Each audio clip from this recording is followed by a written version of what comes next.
Hello, Shreeraam. Good morning. Hey, good morning.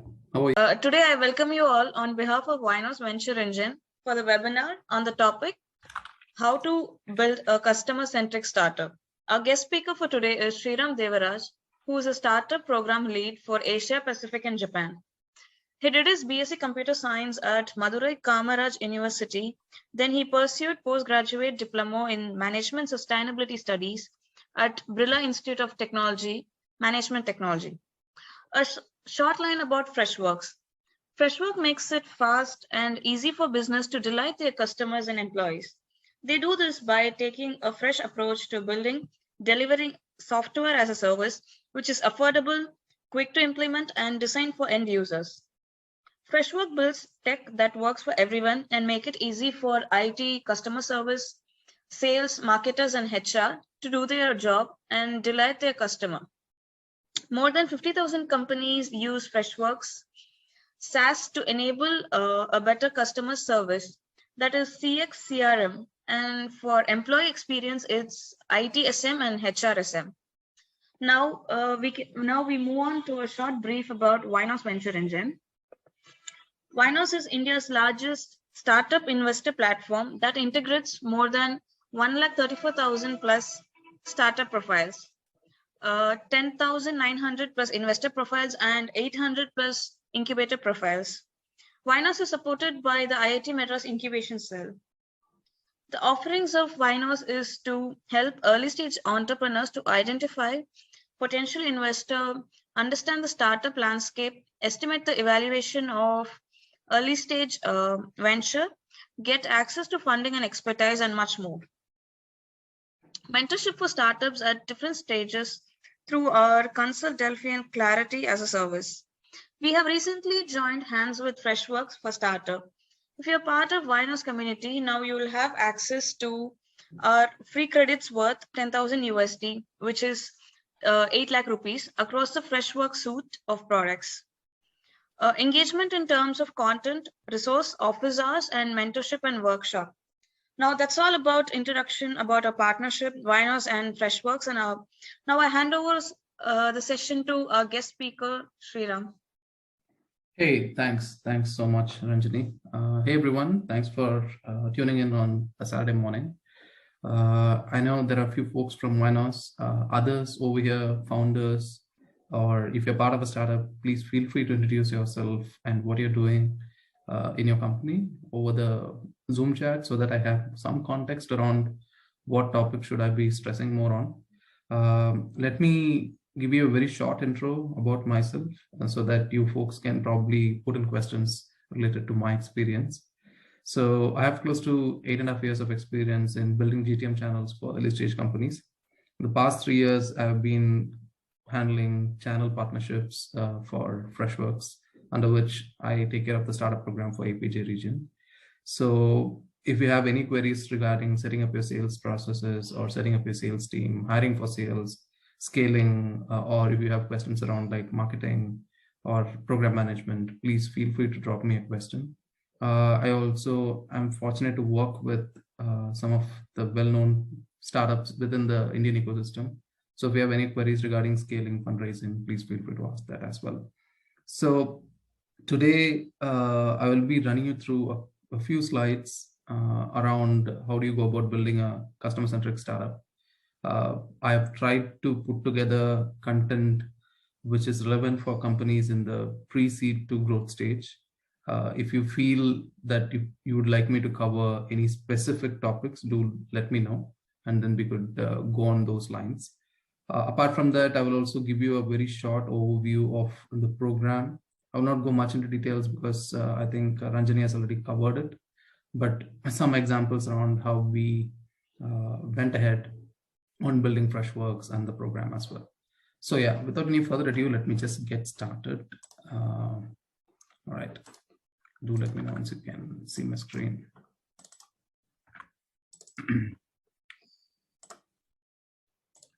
All right, here we go. Hope you can see my screen.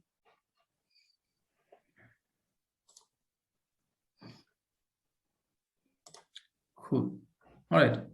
So this is something which I tell most of the founders who are part of a community, when you're starting up, it is not necessary that you see the entire next 10 years, 15 years. All you need to do is take the first step. I think if you're from a startup representing a specific team, I think your team has already taken the first step that, oh, okay, we are going to build a startup. This is the idea, and this is the problem which we are going to solve for. So I think that alone makes it that you guys are in it for the long run, and it is about the initial few days. So stay glued in, and I think you will be reaching that end of the staircase very soon. With that note, let me just quickly start off with a short intro to Freshworks. I'm not going to go much into details, but a very quick overview. We were not very different from how you folks are doing today. So we were a very small 6-member team working out of an apartment in Chennai. And from there, today we are close to 5,000 employees sitting across 16 offices globally. And we were backed by Axel, Sequoia, Tiger, and Google. We went ahead to raise close to $400 million in funding. And then we went public in September 2021. This journey was not easy. I know that it might look like a overnight success, but we had a lot of help from the ecosystem. We had fellow founders, our investors, most importantly, our customers and our team to reach this, make this 12-year journey quite easy for us. We today focus on 2 domains, customer engagement and employee engagement, and we have close to 8 products. The entire idea of Freshworks was to help companies to take care of all the customer experience and employee experience needs. So that's the main thing which we focus on. I will touch upon the products later. Moving on. So there are multiple use cases, right? When you're building a company, some of you can be from e-commerce background, some of you could be from fintech, some of you could be building a B2B product or a service. Be it any of these, I'm sure you have customers visiting your website, and then you would be pitching to them, and then you will be onboarding them. And after onboarding, you will be having a customer service team. And after that, they might be reaching out to you for any queries. So this entire cycle, right? Different use cases like managing people visiting your website and then chatting with them using a chat application, or doing cloud telephony, which is like calling up your customers. It could be a sales team calling them, or it could be a customer service team calling them. So all these use cases are covered by the customer solutions bit of Freshworks suite of products. Under Freshdesk, we have a support desk, messaging software, cloud telephony system, under customer success software. And under sales and marketing, we have a sales CRM where you can manage the entire pipeline, set up sales campaigns, and so on and so forth. Under Fresh Marketer, you can do the entire marketing automation bit. So if you want to have a look at, hey, who's visiting my website? Can I get a heat map? Can I set up different campaigns and workflows for different sets of leads? So for example, if you're running a e-commerce website, you might be having different categories, right? So if you want to focus on, say, anything related to cosmetics, so then you can set up a different campaign, or anything related to gadgets, then you can set up a different campaign. So all of that marketing campaigning can be handled within Fresh Marketer. Fresh Service, it's more of an ITSM tool. It's very similar to ServiceNow, taking care of all the entire asset management needs, following the ITL framework, and so on and so forth. Fresh Team, which is your HRMS platform, pretty much managing the candidate pipeline, scheduling interviews, and so on and so forth. On top of this, we pretty much integrate with any tool out there. So say if you're using Slack or Microsoft Teams, and if you want to integrate that, that is also totally possible. That's a quick overview of our products. Moving on, I will not go much into detail. We have close to 50,000 customers in India. We work with many startups, both early stage and late stage, and even startups who have now gone ahead and become like a larger company, soon to be public, and so on and so forth. I will skip this bit. Coming to the Freshworks Startup Program, I think Ranjani already mentioned this. All Winos companies are eligible to claim the Freshworks Startup credits. But the reason why we started doing this was to pay it forward or give it back to the ecosystem. We just don't focus on enabling companies with our products, but there are 3 pillars for our program. The first pillar is access to products, where we are providing these credits to our partner portfolio companies or partner community companies. The second piece is mentorship and resources. That's what I'm trying to do today. I hope whatever I share with you folks is helpful.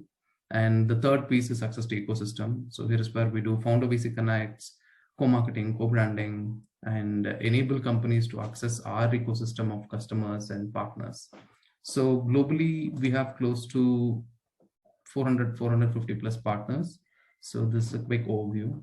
So if any of you are trying to raise funds and you need help, please do reach out to us. Or if you want to actually get mentorship on specific topics, do drop us a note. We will keep you posted. So that's quickly our program. Let's actually get into our topic today. So this is something which I took from Jeff's talk. I think this kind of explains the main reason or the main thought every founder or every team should have in mind. Like there was a founder once who was saying that, hey, I'm trying to build a startup in this particular domain. Do you think anyone else is doing this? Believe me, I used to work for a company called Traction, and after that Order. So in both cases, I got a chance to work with a lot of early stage investors whenever they have a specific use case. So there was a corporate innovation team which was looking for startups working on LiDAR. LiDAR, for you folks, so all these technologies where I don't know how many of you came across Mahindra's XUV. XUV uses LiDAR where you kind of detect the cars moving before you or people moving before you. So that is the technology. This was 5-6 years ago. So even in that time, when we were searching for companies in LiDAR, there were tons of startups. So what I'm trying to say to you is like, there is always going to be competition. So if you're going to be competition focused, then you will end up doing what your competitor is doing, or you will end up doing something similar to what they're doing. Rather, you should be customer focused so that you're building for them, be customer obsessed. So that is what is more important. There will always be competitors. So don't be focused on them, rather keep focusing on your customers. And there is going to be a startup doing exactly what you're doing at some other corner of this world. So the only differentiator you could have is how much you focus on your customer. So just with that note, let's just get started. So what are we going to cover today? So there are few things which you should consider when you're building your company, or if you're part of a startup, and you should definitely keep these items in your mind. First point obviously is it should be very clear for you that what is the exact pain point you're trying to solve. So for example, if you're building a CRM, then it is very clear. So all I'm going to focus on is a specific use case within the sales lifecycle. So it could be contact management, it could be pipeline management, or it could be helping my customers to close more deals. So there are different cycles within the entire sales lifecycle, right? So one is the lead coming in, two is managing those leads, which is, we call it something like this, like building your pipeline, working on your pipeline, and then closing deals. So it could be any of these cycles, right? So you need to be very clear what exactly is the pain point you're trying to solve. And based on that, you actually come up with a product or a service. So if it is going to be a sales use case, then you focus in either of these problems. And then you say that, okay, I'm going to build a software just for contact management, or I'm going to build a software which will integrate with CRMs and help my customers close more deals. I don't know how many of you have come across the startup called Topline. They're one of Sequoia's portfolio companies. So they do exactly this. It is very clear for them. It's like, hey, the pain point which I'm trying to solve is how do I make people close more deals? And my product is, I've built a product which will integrate with any CRM out there, which will pull the data from the CRM, help me analyze what are the deals, and then give insights for those sales managers and sales team to close it. So be very clear. And then obviously the point about, I know what problem I'm solving. I know what is my product or service. Now, who's my customer? Like in every company, there are different teams and different kinds, personas of folks whom you need to focus on. You need to define, are you going to go behind an SMB, or are you going to go behind a mid-market company, or are you going to go behind an enterprise company? So if you've decided which target segment you're going to go behind. On each target segment and type of business, you will have different stakeholders whom you have to go behind. For example, in a startup or an SMB, it's quite straightforward. I will reach out to a founder and probably the head of sales, or there will be a director or VP, because that person will be doing almost like sales, customer success, marketing, everything.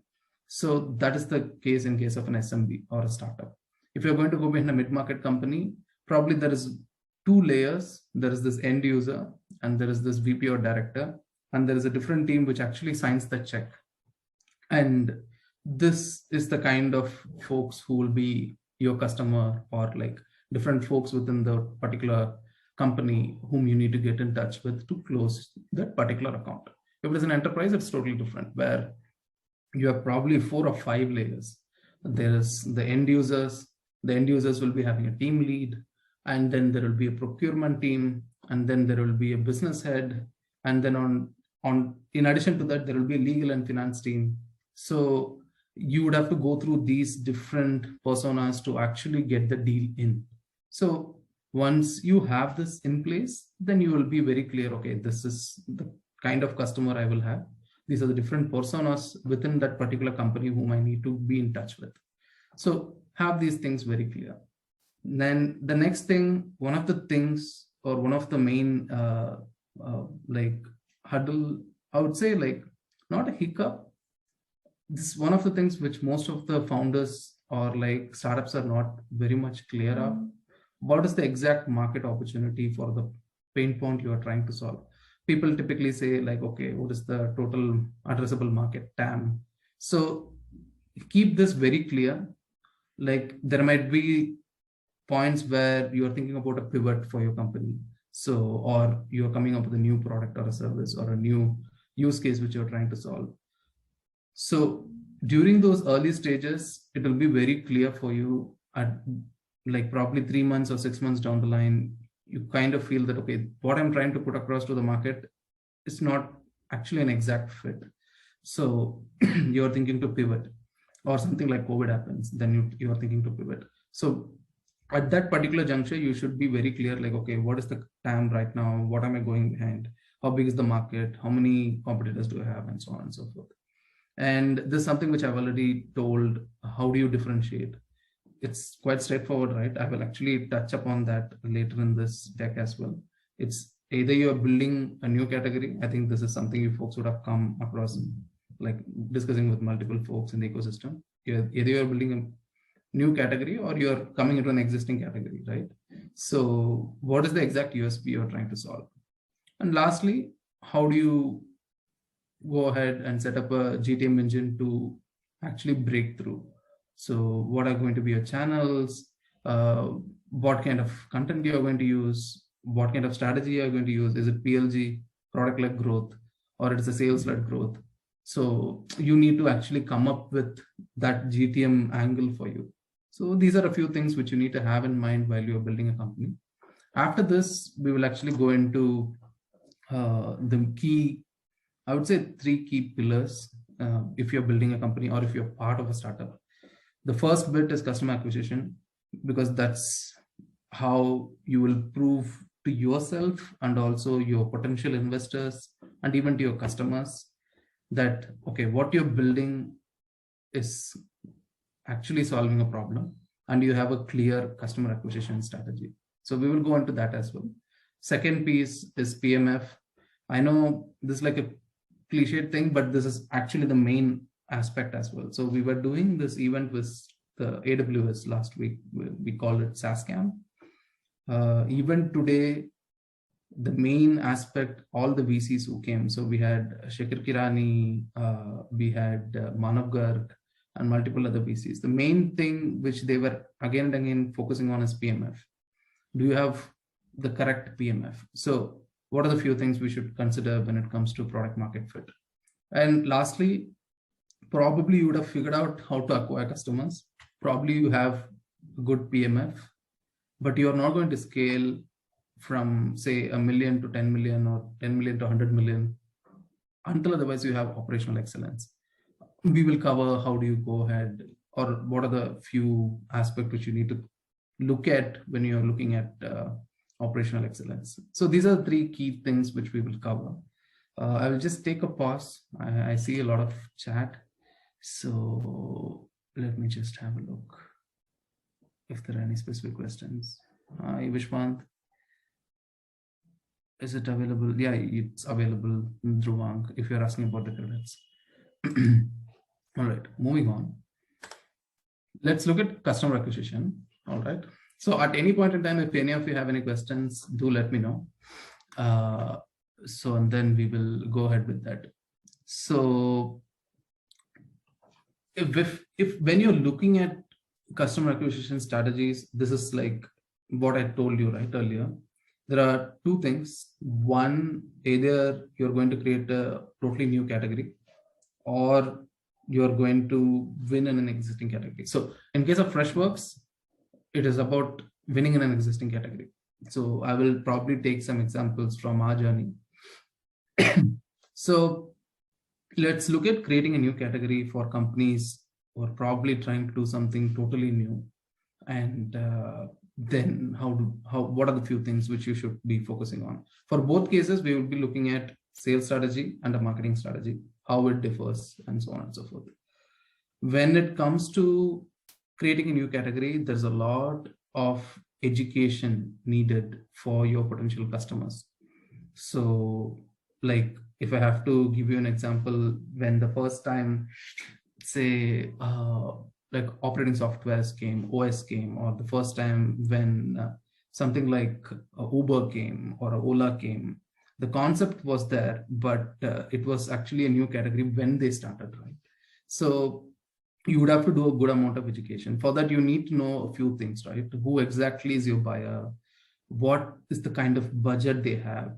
Or what is going to be the buying process? And are you actually having a great sales team who can actually give that education? Because it is not like a known thing to sell, right? So for example, I used to work for this company called Order. Okay. What we used to do there was actually help, like very similar to your public sector market where you have specific scores, right? We say that, hey, this stock is AAA or ABB, BAC, or so on and so forth. We used to give ratings for like public companies. So we wanted to do ratings for private companies. But typically the entire due diligence process, when an investor looks at a private company, is done in-house. What we were trying to say is, like, we will acquire publicly available information and give you a rating.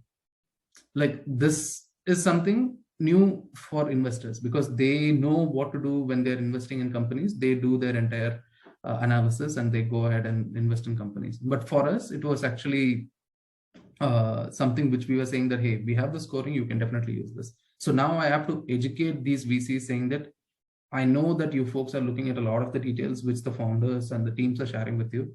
What about external categories? Like, do you know how many startups operate in that particular domain across the world? So we look at factors like that.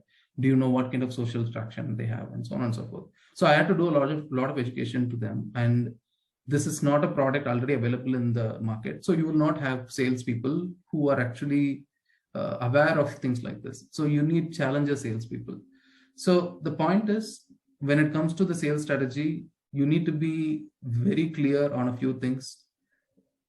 You understand how much money your potential customer is ready to spend, and you understand that your product is not, or you at least have the content or the messaging which makes it clear for your customer that, hey, it is not a good to have, it is a must have.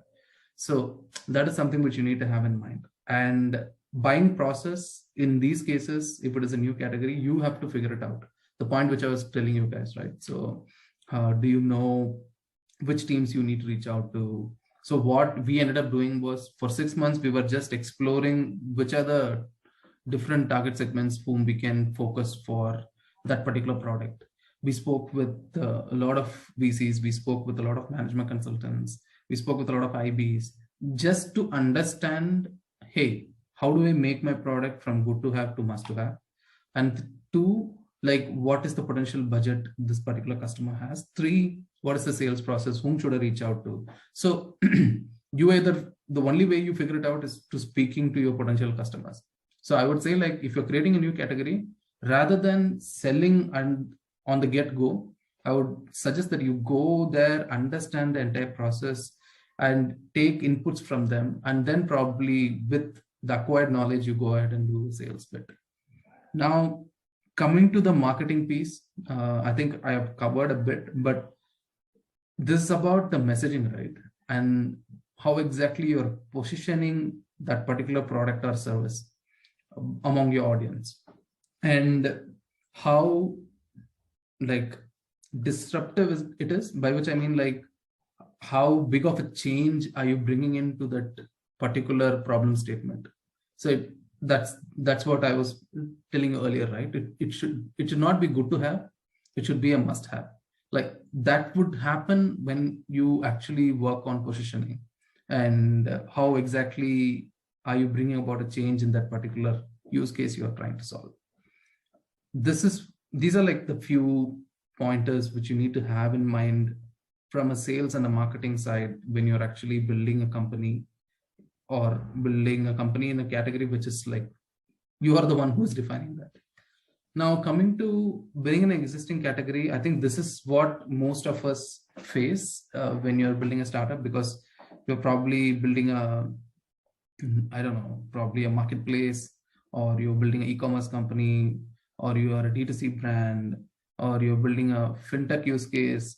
All of this is already there, right? A specific use case in the fintech domain, probably peer-to-peer lending, or like something like a payments company, and so on and so forth.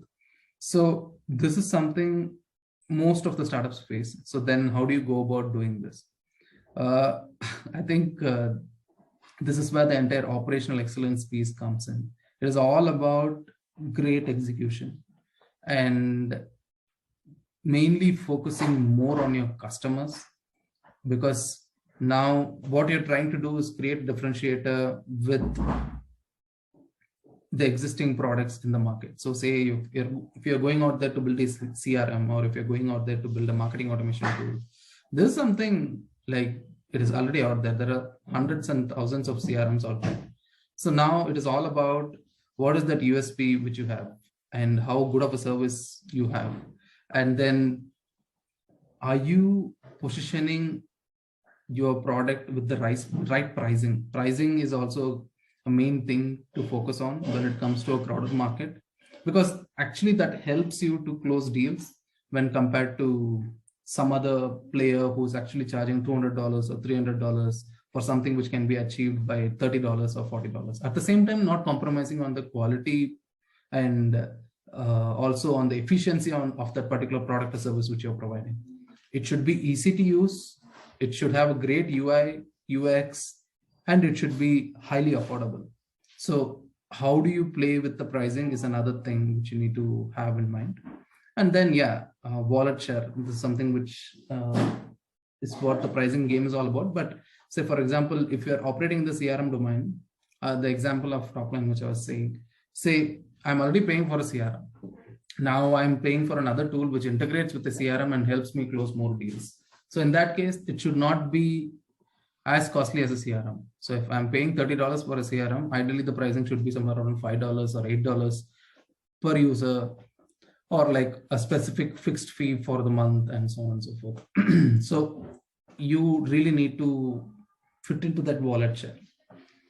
The marketing strategy over here, it's going to be highly expensive. This is where the VC money or investor money or angel money would actually help you. Or another way to look at it is, have a great and amazing product. If you want to just bootstrap and you don't want to raise VC money, okay, that's a perspective you have. So then focus on your product, generate that initial revenue, but most of that revenue is going to go into marketing, because see, everyone is going to go big on Google AdWords, Facebook ads, Twitter ads, and so on and so forth. So the company with most of money in the bank, they would be spending most of it on marketing, because they also know it is a crowded market. So it's going to get expensive for you, and there's going to be a lot of focus on content, and there's going to be a lot of focus on, hey, how can you differentiate? So it is a feature-based thing when it comes to products like CRM or like help desks and so on and so forth. So which feature are you going to bank on, or which USP are you going to bank on? And then using that messaging, can you actually outmarket the other larger players in the ecosystem? So these are a few things which you should have in mind when it comes to winning in an existing category. I will take a pause here. If you folks have any questions, please put it on the chat. Else we can move on. Let's just check on chat. All right. Let's see any. Feel free to put your questions on the chat. If it is not related to that, that's also totally fine. Have to look at it. If I have a client, then if I have a client, then we need any coordination person. Hey, Dhruvam, I quite didn't get it. So if you can elaborate a bit, I will take that up. Moving on.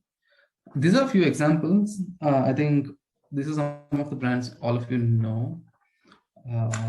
Like the entire play of Starbucks was around, hey, people were serving coffees for years and years, but they mainly focused on the coffee experience and redefined the entire category, like the entire personalization and focusing on customers. Even today, if you visit a Starbucks, like the entire concept of taking your name, putting your name on the cup and giving you that ambience. And I think that actually helped them win more customers. And yeah, there are multiple things which they're doing today, which is also quite interesting. And this is something I think since most of you are Indian startups, I'm just telling you, this is something we all know, right? That water was available like for years, and even today it is accessible. But companies just went ahead and started to create bottled water concept and the vitamin water concept as well. And this went with a lot of education, right? So I think even today you can find a lot of articles around like, hey, why is vitamin water better than normal water? What is that extra value add it has? And the concept of antioxidants and having many minerals and so on and so forth. So a lot of information was fed so that people understand it is better to have bottled water compared to tap water. And this category was actually created. And yeah, it was observed that I can't find clean and nutrition-rich water. So I created a vitamin water, and then I started that particular category.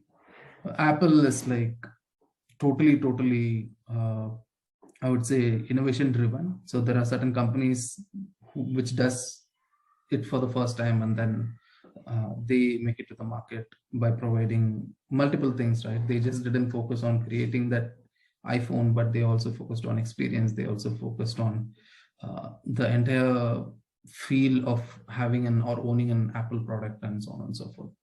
Luna is a brand most of you might not know, so I will just skip it. But what they did is like within an existing segment, they went ahead and creating a subsegment, and they actually marketed. So in these cases, right?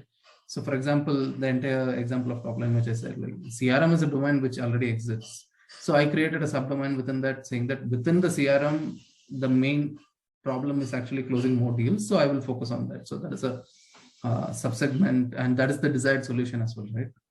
If you're using a CRM or whatever it is, the entire sales life cycle is focused on closing deals. So that's what they went ahead and did. I will skip this piece. Coming to the second part of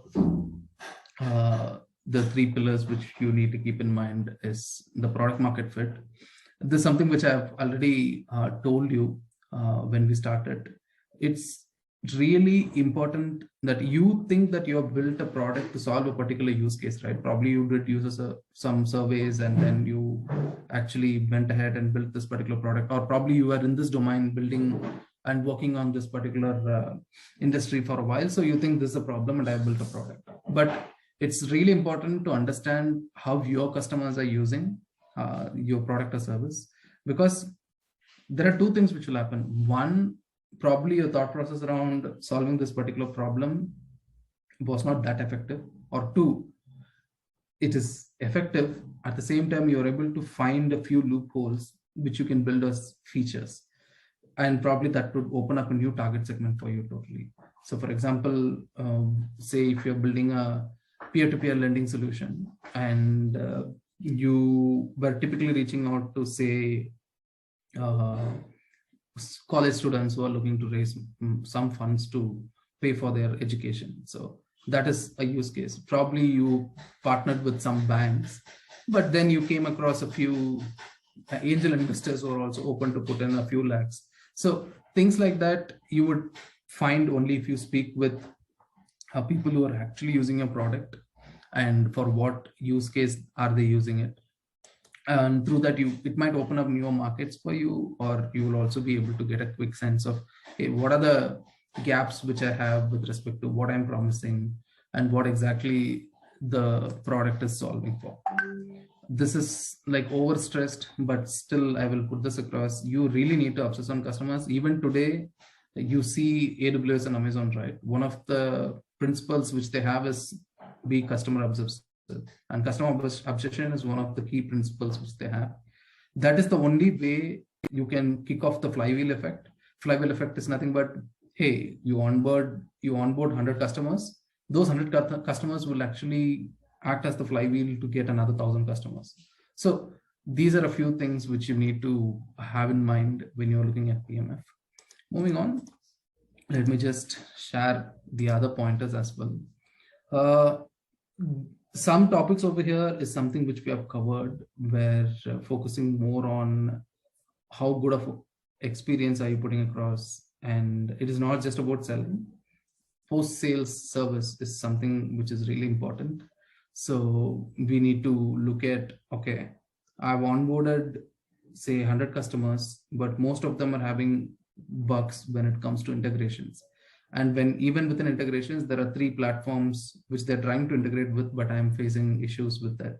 So you need to really identify those issues your customers are facing. If you're building a SaaS solution, and then it is going to be features and bugs. If it is going to be say a B2C solution, then probably it is about, like, say, if you're into fintech payments, then probably they're having a lot of UPI failures. You need to check why that is happening. Probably work with a banking service provider, figure out what is the gap, and so on and so forth. And the another piece is, it is not just about, so the point which I told you about understanding your customer, right? Once you know how your customers are using your product, it will be really helpful for you to upsell or cross-sell. So the entire idea is, even today at Freshworks or any multi-product company, right? The main focus is, hey, I have 8 products. I know like X percentage of my customer base is using 2 to 3 products. Can I have an understanding of the other teams within that company who could potentially be my buyers? Then that is going to help me to upsell or cross-sell other use cases which I'm solving, right? So if you have a multi-product company, or even if you have a single product company and there is a different use case for that particular product, right? You really need to understand how your customers are using and potentially identify other ICPs, ideal customer profiles, within that particular company to see how you can cross-sell or upsell. It is not just about just different teams, right? Within the same team also, there will be new members joining. If you're selling per member based or per user based products, then you need to focus more on understanding your customer better so that you can do good amount of upsell and cross-sell. And lastly, there are 2 key things. One is the entire feedback mechanism. Nowadays, startups who are building SaaS products, they have that inbuilt within the product or the solution. Some people have a different way of capturing feedback. So for example, say if you're using say a very straightforward B2C solutions, or something like a Zomato or like a Dunzo, or if you're building an e-commerce company, then you do the feedback while they're using the app. So in Zomato or Swiggy, I think you can see that once you place the order, once the order is delivered, they just ask you like, how was your experience? How was the delivery experience? And so on and so forth. You either built it within your product, or if you're not able to do that, then you have a proper feedback mechanism during the sales process or after the sales process, and so on and so forth. And coming to the other important piece, you really need to know for your business and for your product, what are the key health metrics? By health metrics, I mean, for some people, it is about average time spent on that particular product in any particular day. Or for some people, it is about, hey, is my customer using this particular feature? For some people, it is about, okay, how actively the key decision makers. So for example, for a BI company, it is really important for them that how many dashboards are built within their product and how many people have access to that particular dashboard. So these metrics actually gives you an understanding of how effectively your product or service is used. So you define based on what the problem you're solving, like, okay, these are the few metrics. And every year you can build your company based on these few metrics and go from there. So yeah, that's like, I know this is not going to cover, or these pointers are not going to easily cover your PMF, but these are a few things which you should definitely have in mind when it comes to product market fit. One second.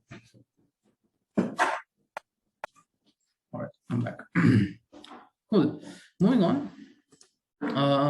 The third and most important piece for any company is achieving operational excellence. This is not a particular milestone you will achieve and then move ahead. It is a day-to-day thing which you will be doing even if you're a public company. This is what will help you achieve consistency, because even today, this is what we say within Freshworks, like, yeah, we went public, but that doesn't mean that we are there. It is now when things start. We need to be consistent, churning out the best products, and also at the same time delivering the same CX or a better CX, which we have, customer experience, which we have, and at the same time onboarding more customers and so on and so forth. So if you want to achieve consistent results, you need to focus on operational excellence. So there are many aspects, right? So when it comes to scaling your startup, after you reach, say, it's like 50 employees or 80 employees, you need to start thinking about automating most of the processes. So when it comes to customer engagement or employee engagement, or having feedback mechanisms in place, or even hiring and scaling people, you need to make sure that you're automating most of the processes. And at the same time, you need to focus on like building frameworks which will help the company to function, even if the key people are not there. So for example, say if for a few days or for a particular quarter, some leader is not available, the entire engine should be able to function in its own. So that will happen only once you automate most of the processes. So that is what you need to focus on. And there are multiple aspects, right? When it comes to hiring and scaling, you need to have a proper framework in place. So do you know what kind of people you need to hire?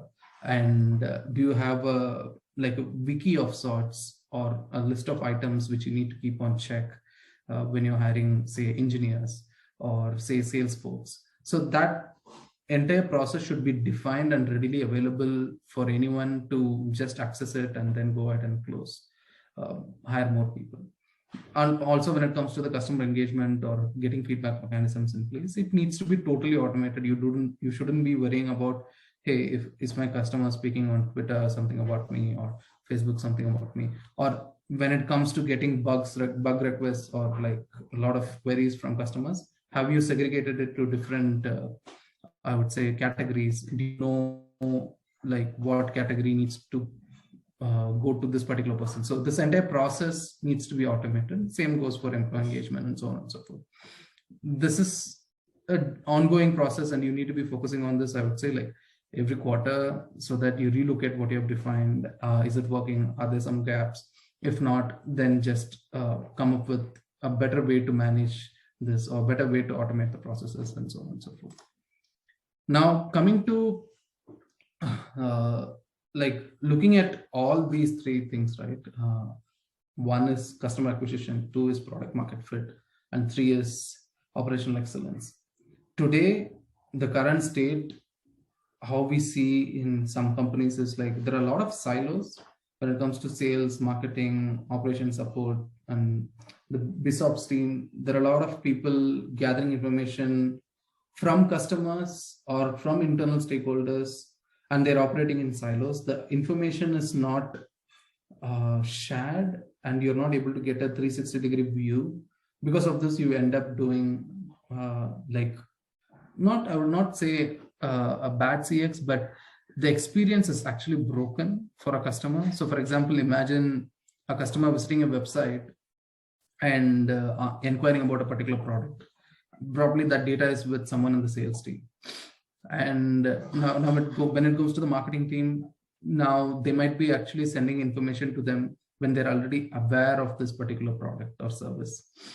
Same goes for ops and support. The same customer has just been onboarded and the ops team doesn't know that. Probably they're a high value deal, so probably they're paying $4,000 or $5,000 a month, but the ops team is not aware of that. So now when it comes to the legal team or the finance team, they might not be aware like how big of an opportunity this particular startup could be, say after 1 year or 2 year, the customer whom you have onboarded. Probably now they are small, but over a period of time they might be bigger. So the kind of legal support and finance support which you need to do for them is quite different from how you would handle someone like I don't know, Google or say Facebook if they are your customer.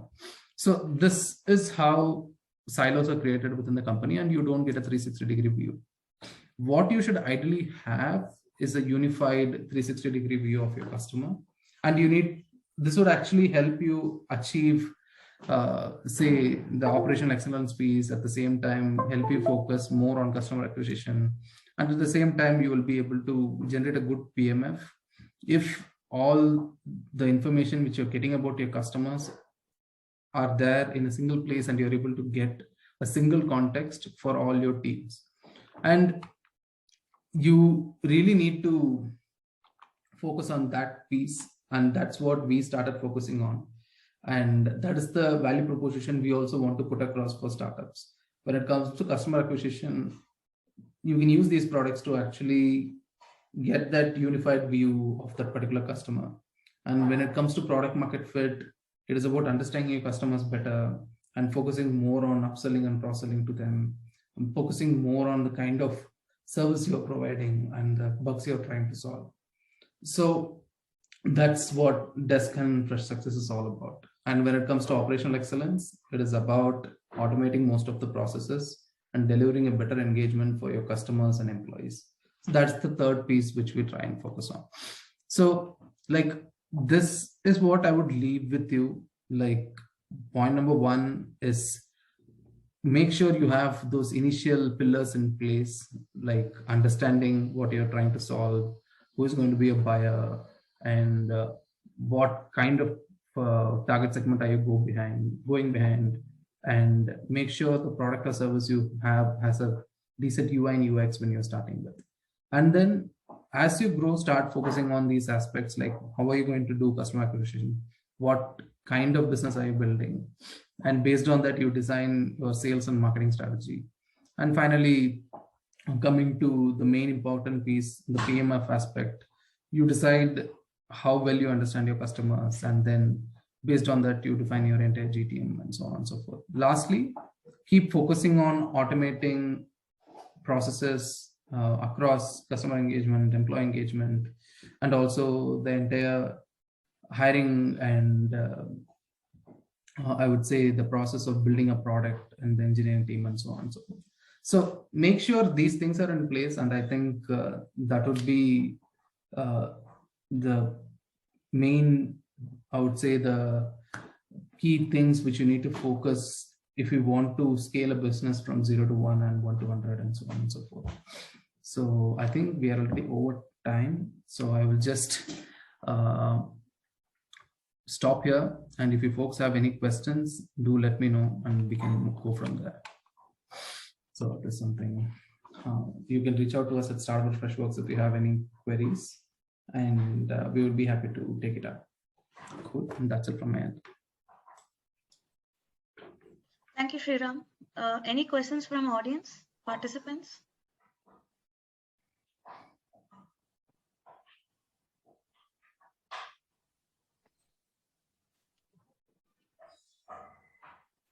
Okay, Dhruvang, I think you have a question regarding a reseller partnership. You can drop me an email at startup@freshworks. I will connect you with the reseller team. There are few ways we do partnerships. They will be the best person to explain it to you when it comes to a potential reseller partnership.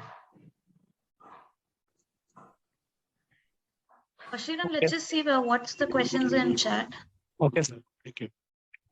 No, Dhruvang Yes, asked a Dhruv. question about reseller question, so I answered it. So that's done. No issues on that.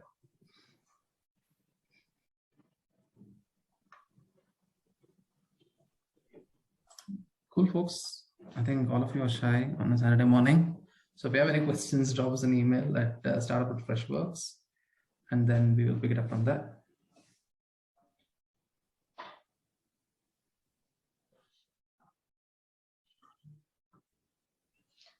I have posted the feedback form. Kindly, everyone, please take 2 minutes to fill that.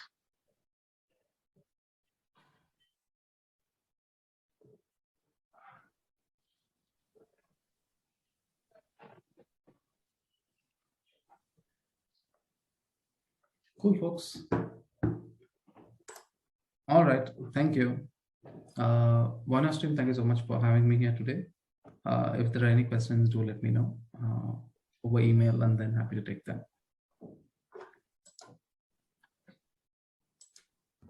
Thank you, Shreeraam. Thank you. Bye-bye. Thanks, Shreeraam. Thanks for joining us. Bye-bye.